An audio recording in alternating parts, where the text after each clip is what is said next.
CM Revanth రెడ్డిపై మండిపడ్డ మూసీ బాధితులు. Telangana CM Revanth రెడ్డిపై మూసీ బాధితులు మండిపడ్డారు. కూలీ నాలి చేసుకుంటూ కట్టుకున్న ఇళ్లను ఇప్పుడు కూల్చేస్తారంటూ ఆగ్రహాన్ని వ్యక్తం చేశారు.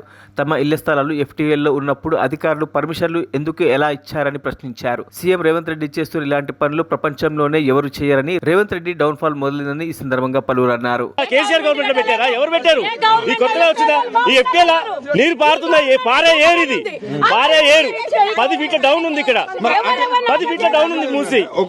రివర్ బెడ్ అని చెప్పి కొత్తగా పెట్టారు. మళ్ళీ ఆగండి, 1954 నుంచి వచ్చిందమ్మా ఇక్కడ.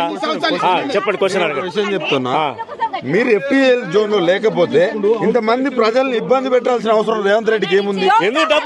డబ్బులు బయట నుంచి వచ్చే డబ్బులు. ఇది ఎంత బిల్డింగ్లు కడతారంట?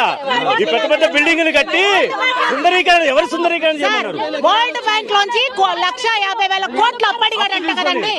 వింటున్నాము. ఇప్పుడు వాళ్ళ స్థలం చూపించమని అడుగుతుంటే మూసీలో ఉన్న మా ఇంట్లో మేము డబ్బులు పెట్టి కొనుక్కునే అడుగుతాడా? ఇది ఎంతవరకు న్యాయం? ఎఫ్టీఎల్ ఉన్నప్పుడు ఫస్ట్ మీరు పర్మిషన్ ఎందుకు ఇవ్వాలి స్థలానికి? రూల్ ఏంటి? రివర్ బెడ్ రూల్ ఏంటి? గత ప్రభుత్వాలు తప్పు చేసిన నేను చేయను అంటాడు. నేను ఒక్క విషయం చెప్పాలనుకున్నా, రేవంత్ రెడ్డి గారు, వరల్డ్ లోనే మీరు చేసే పని ఎవరు చేయలేదు. ఇది మీకు మంచిదే కాదు. ఇదే రేవంత్ రెడ్డి గారు అయ్యప్ప సొసైటీ పడినప్పుడు ఏం మాట్లాడారు? ఇదే రేవంత్ రెడ్డి గారు అయ్యప్ప సొసైటీ గురించి మీరేం మాట్లాడారు?